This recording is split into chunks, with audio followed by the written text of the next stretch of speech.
Sage, it's Peaches, and today we are going to read Dr. Soto. Now, yesterday I didn't read a book. Yesterday was Uncle Drake's 21st birthday, and it was September 7th, 2021, and yesterday, at 3 weeks old, you rolled off the couch onto the floor and gave everybody a heart attack. So we're so glad that everything is good and that you're healthy and safe. And so today you had on a little outfit that had some foxes on it. So it made me think of this book. Dr. Soto, the dentist, did very good work. So he had no end of patients. Those close to his own size, moles, chipmunks, etc., sat in the regular dentist chair. Larger animals sat on the floor, while Dr. Soto stood on a ladder.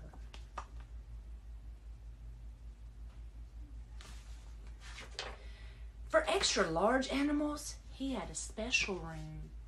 There, Dr. Soto was hoisted up to the patient's mouth by his assistant, who also happened to be his wife.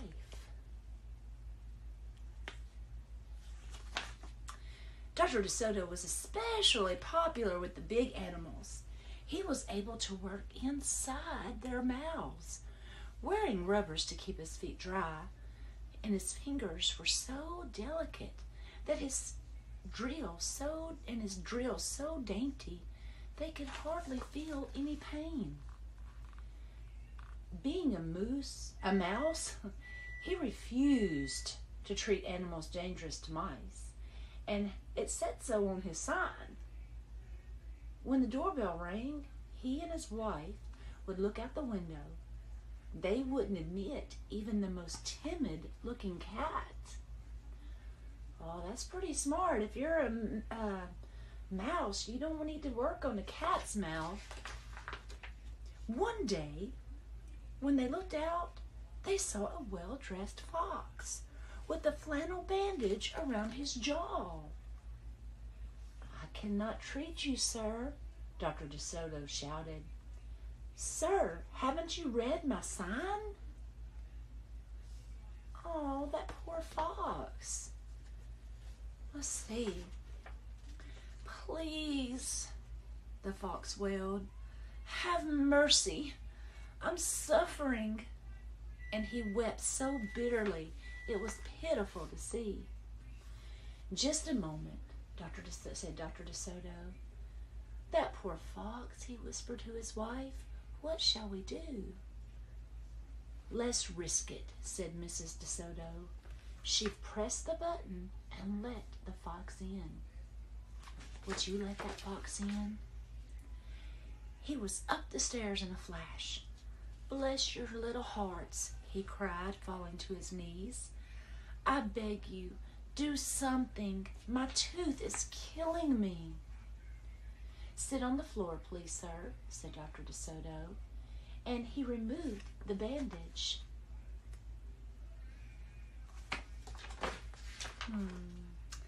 Dr. Soto climbed up the ladder bravely, entered the fox's mouth.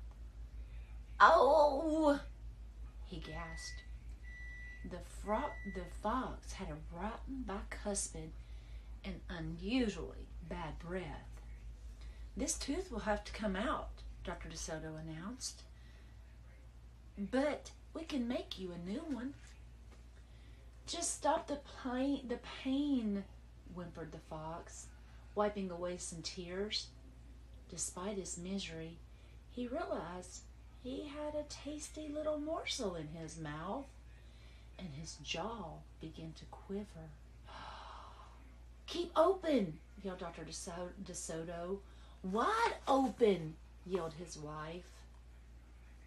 "Oh no, what do you think's going to happen?" "I'm giving you some gas now," said Dr. Soto. "You won't feel a thing when I yank that tooth." Soon the fox was in dreamland. Yummy," he mumbled. "How I love them raw, with just a pinch of salt and a dry wine. Oh, they could guess what he was dreaming about. Mrs. DeSoto handed her husband a pole to keep the fox's mouth open.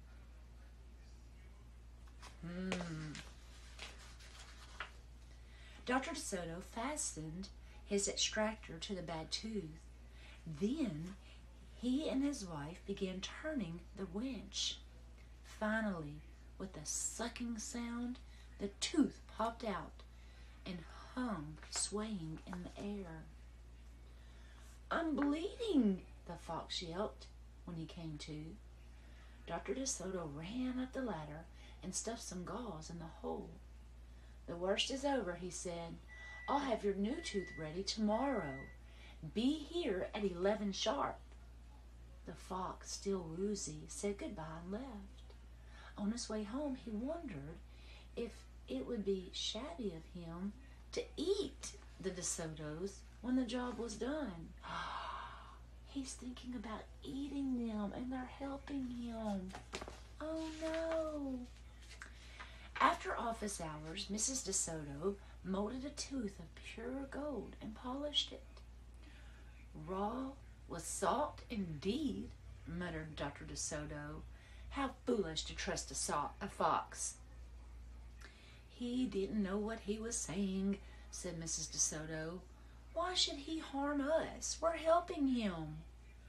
"Because he's a fox," said Mr. Dr. DeSoto. "They're wicked, wicked creatures." That night, the DeSotos lay awake worrying. Should we let him in tomorrow? Dr. DeSoto wondered. "Once I start a job," said the dentist firmly, "I finish it. My father was the same way." "But we must do something to protect ourselves," said his wife. They talked and talked and formed a plan. "I think it will work," said Dr. DeSoto. A minute later, he was snoring. I wonder what their plan is. The next morning, promptly at 11, a cheerful fox turned up. He was feeling not a particle of pain. The doctor helped him. When Dr. DeSoto got into his mouth, he snapped it shut for a moment, then opened it wide and laughed. "Just a joke," he chortled. "Be serious," said the doctor sharply. "We have work to do." His wife was lugging the heavy tooth up the ladder.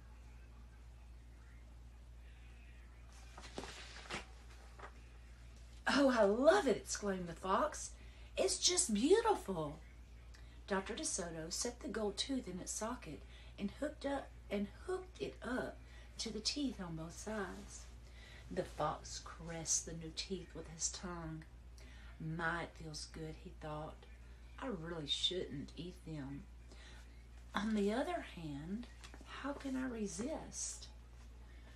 "We're not finished," said Dr. DeSoto, holding up a large jug. "Here, I have a remarkable preparation developed only recently by my wife and me. With just one application, you can be rid of toothaches forever. Would you like to be the first one to receive this unique treatment?"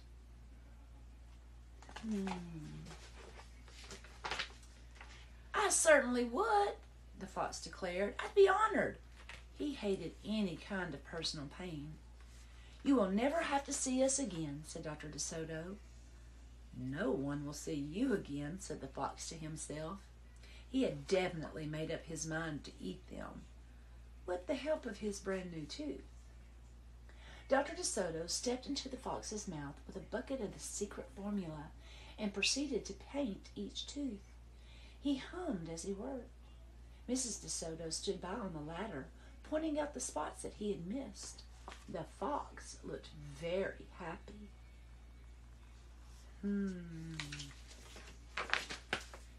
When the dentist was done, he stepped out. "Now close your jaw tight," he said, "and keep them closed for a full minute." The fox did as he was told. Then he tried to open his mouth, but his teeth were stuck together. Excuse me. I should have mentioned," said Dr. DeSoto. "You won't be able to open your mouth for a day or two.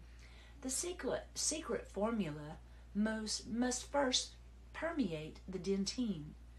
Don't worry, no pain ever again." The fox was stunned. He stared at Dr. DeSoto, then at his wife. They smiled and waited. All he could do was say, "Thank you very much," through his clenched teeth, and he got it to leave. He tried to do so with dignity. I think they tricked him. Then he stumbled down the stairs in a daze. Dr. DeSoto and his assistant had outfoxed the fox. They kissed each other and then took the rest of the day off. Peaches loves you. Mwah.